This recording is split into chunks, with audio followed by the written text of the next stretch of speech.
Study IQ IAS, अब तैयारी हुई अफोर्डेबल। मेरा नाम है आदेश सिंह। दोस्तों, आज की कहानी ऐसी शख्सियत की है जिसे पंजाब का सुपर कॉप कहा गया। पंजाब में आतंक को जड़ से उखाड़ फेंकने वाले KPS गिल किसी शेरदिल इंसान से कम नहीं थे। 80 और 90 के दशक में पंजाब में चल रहे खालिस्तान आंदोलन को नेस्तो नाबूद करने वाले KPS गिल के जीवन की असल कहानी किसी एक्शन थ्रिलर फिल्म से कम नहीं है। उन्हें अक्सर उनकी कठोर नीतियों के लिए जाना जाता है। ये जितने फेमस अपने तेज तर्रार मिजाज और एक्शन के लिए थे, उतने ही फेमस ये अपनी रंगीन मिजाजी के लिए भी थे। इनकी रंगीन मिजाजी और इनके एक्शन की वजह से कुछ विवाद हमेशा उनके संग रहे। आज वो इस दुनिया में नहीं है, लेकिन हमेशा किसी बड़े ऑपरेशन पर जाने से पहले उनको जरूर याद किया जाता है। तो यहां सबसे जरूरी सवाल यह है कि आखिर उनमें ऐसी क्या खूबियां रहीं जिसकी वजह से उन्होंने नामुमकिन को भी मुमकिन करके दिखाया। आज की वीडियो में हम KPS गिल की जीवनी के साथ उनसे जुड़े कुछ किस्से कहानियों के बारे में चर्चा करेंगे। ऑपरेशन ब्लू स्टार के बाद एक ऑपरेशन और भी हुआ था जो KPS गिल एंड अजीत डोभाल में उन लोगों ने किया था। जो ऑपरेशन ब्लैक थंडर में कोई भी एक गोली तक नहीं चलाई उन लोगों ने, और कोई ज्यादा नुकसान नहीं हुआ। अकाल तख्त को कोई नुकसान नहीं हुआ, दरबार साहब को कोई नुकसान नहीं हुआ। और उन लोगों ने specially KPS Gill and party ने उस समय की जो ऑपरेशन था, इट वाज मीडिया के सामने था सारा कुछ, और उस समय सारे लोग सरेंडर करके बाहर आ गए। उसको अरेस्ट हुई, सारा जो कोर्ट ने प्रोसेस किया। 84 Blue Star operation that was completely done by army ചെയ്തിട്ടുള്ള ഒരു ഓപ്പറേഷൻ ആയിരുന്നു അന്ന്. അതിലായിരുന്നു ജനറൽ ബ്രാറും ഇവരൊക്കെ ഓപ്പറേറ്റ് ചെയ്തിട്ടുള്ളത്. അന്ന് ആർമിക്കും വളരെയധികം ആളപായം പറ്റിയിട്ടുണ്ട്. ബെൻഡർമാലിനെ കൊന്നു. അതെല്ലാം കഴിഞ്ഞിട്ട് പിന്നീടും പഞ്ചാബ് ടെററിസം ഒരിക്കലും അടങ്ങിയിട്ടുണ്ടായിരുന്നില്ല. ആ സമയത്താണ് KPS ഗില്ലിനെ അവിടെ കൊണ്ടുവരുന്നത്.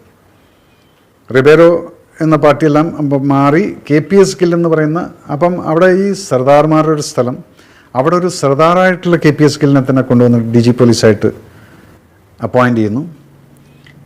അദ്ദേഹത്തെ സംബന്ധിച്ചിടത്തോളം ഞാനൊരു IPS ഓഫീസറിൽ നിന്ന് ഏറ്റവും അധികം റെസ്പെക്റ്റ് ചെയ്യുന്ന ഒന്ന് രണ്ട് ആൾക്കാർ, ഒന്ന് KPS ഗില്ലാണ്. അത് KPS ഗില്ലായിട്ടുള്ള ബന്ധം എന്ന് പറഞ്ഞു കഴിഞ്ഞാൽ ഇദ്ദേഹം ഒരിക്കലും ചിരിക്കുന്നത് കണ്ടിട്ടില്ല. എപ്പോഴും ആ ഷാർപ്പ് മീശയും ഒക്കെ വളരെ സ്റ്റേണായിട്ട് നിൽക്കുന്ന, അധികം സംസാരിക്കാത്ത ഒരു IPS ഓഫീസർ. പക്ഷേ തീരുമാനങ്ങളൊക്കെ ഒരു യെസ് ഓർ നോ എന്നതിൽ ഒതുക്കുന്നതും. സർദാർമാരെ സംബന്ധിച്ചിടത്തോളം എനിക്ക് വളരെയധികം അപ്രിസിയേഷനിലാണ്. ബിക്കോസ് ഭയങ്കര ഗട്ട്സാണ് അവന്മാർക്ക്. ഞാൻ പലയിടത്തും ഓപ്പറേഷൻ ചെയ്തിട്ടുണ്ട്. ഇവർ നേരിട്ട് വന്നിട്ട് ഫൈറ്റ് ചെയ്യുന്നിട്ടുള്ള മിലിറ്റൻസിയാണ് ഞങ്ങൾ കണ്ടിരിക്കുന്നത്. കാശ്മീരിലാണെങ്കിൽ എല്ലാം പിറകിൽ നിന്നിട്ടുള്ള അടി. ഈവൻ LTT ആയിട്ട് ഫോട്ടോ ചെയ്തിട്ടുണ്ട്. അവന്മാർ ഇതുപോലെ തന്നെ ഈ ആംബുഷ് അടിച്ചിട്ട് അതിനകത്തുകൊണ്ട് വന്ന് കയറുന്നു. പക്ഷേ അവന്മാർ അങ്ങനെയല്ല. ഇവർക്ക് വേദന എന്നുള്ളതൊന്നും ഞങ്ങൾ അതെന്ത് ചെയ്ത് കഴിഞ്ഞാലും അവരുടെ മുഖത്തത് കാണാറില്ല. They got guts. ഒരു പ്രൊഫഷണലിസം, ഒരു IPS ഓഫീസർ എന്നുള്ള നിലയ്ക്ക് ആ ഒരു പവർ ഞാൻ അദ്ദേഹത്തിൽ കണ്ടിട്ടുണ്ട്. അദ്ദേഹത്തിൻ്റെ കൂടെ വർക്ക് ചെയ്തിട്ടുള്ള സമയങ്ങൾ, ഞാൻ പഞ്ചാബിൽ 87 നടന്ന ഒരു ഓപ്പറേഷനാണ് ഓപ്പറേഷൻ ബ്ലാക്ക് തണ്ടർ എന്ന് പറയുന്നത്. അത് എഗെയിൻ ഗോൾഡൻ ടെമ്പിൾ ഫ്ലഷിംഗ് ഔട്ടായിരുന്നു. ആ സമയത്ത് ആർമി ഇല്ലായിരുന്നു. ഞങ്ങളുടെ NSG കമാൻഡോൻ്റെ 51 SAG did the operation. Very successful operation as far as commandos R concern. കാരണം ഒരാൾക്ക് പോലും നമ്മുടെ ജീവാപായം വന്നിട്ടില്ല. ഇത്രയും ആൾക്കാരെ പിടിക്കുകയും ചെയ്തു, ഇത്ര ആൾക്കാരെ വെച്ചു. भिंडरावाले ने अमृतसर के स्वर्ण मंदिर को अपना घर बना लिया और अकाल तख्त पर कब्जा कर लिया। भिंडरावाले के आतंक पर रोक लगाने के लिए इंदिरा सरकार ने 1984 में ऑपरेशन ब्लू स्टार लॉन्च किया।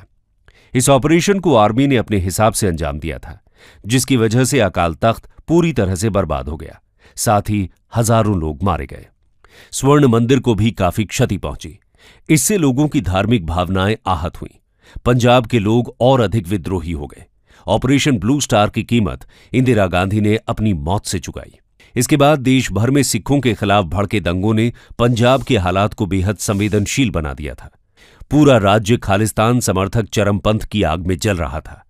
पंजाब में चरमपंथी ऑपरेशन ब्लू स्टार का बदला लेने के लिए नेताओं के साथ साथ सुरक्षा बलों को भी निशाना बना रहे थे।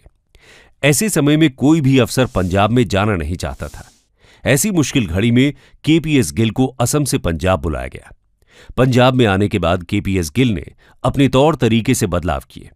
उन्होंने अलगाववाद को खत्म करने के लिए कड़े से कड़े फैसले लिए।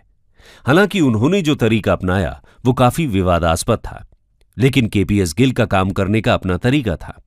केपीएस गिल का कहना था, अलगाववाद को खत्म करने के लिए कठोरता तो अपनानी होगी ही, इसके बिना आप नहीं लड़ सकते।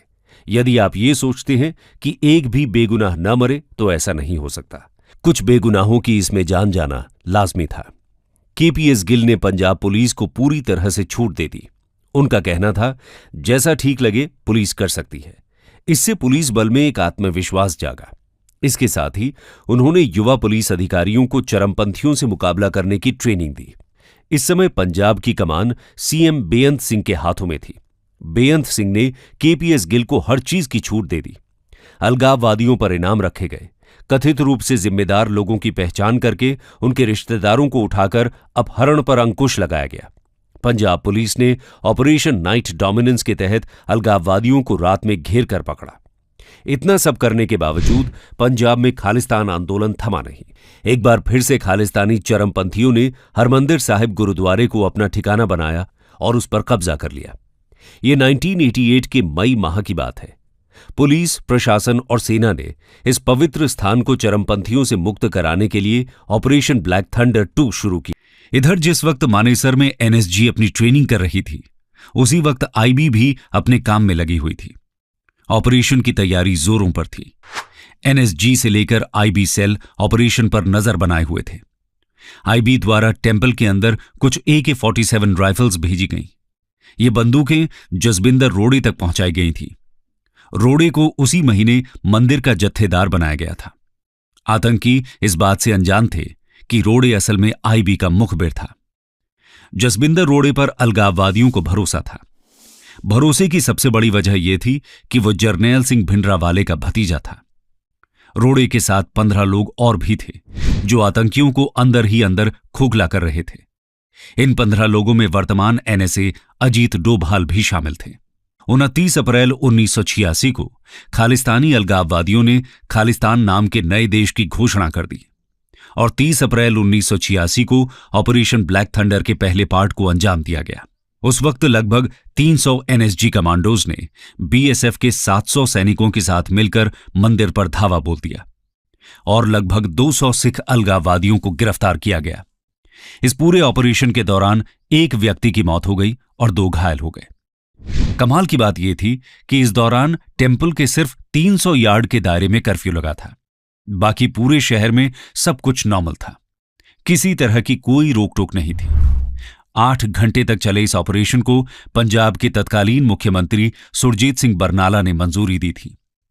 ऑपरेशन को नरमपंथी सिख नेताओं का पूरा समर्थन मिला और कई नेताओं ने आतंकवादियों, अलगाववादियों और धर्म विरोधी तत्वों को खदेड़ने के लिए पुलिस की इस कार्रवाई की प्रशंसा भी की। अगस्त 1986 को पूर्व आर्मी चीफ जनरल AS वैद्य की 2 बाइक सवार बदमाशों ने हत्या कर दी। वैद्य ने ऑपरेशन ब्लू स्टार को लीड किया था।